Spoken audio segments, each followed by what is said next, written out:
ഒന്നാമത്തെ കാരണം ഭയമാണ്.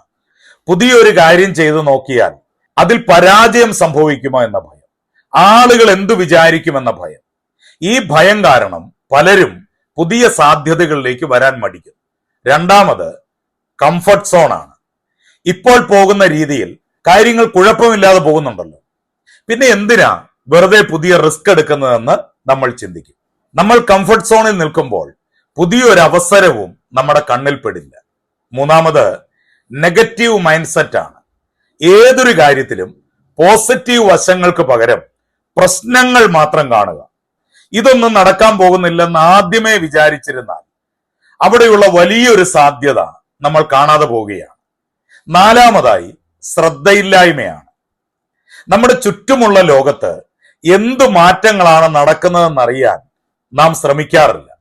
ട്രെൻഡുകൾ മാറുന്നത് ശ്രദ്ധിച്ചില്ലെങ്കിൽ നമ്മൾ പിന്നിലായി പോകും.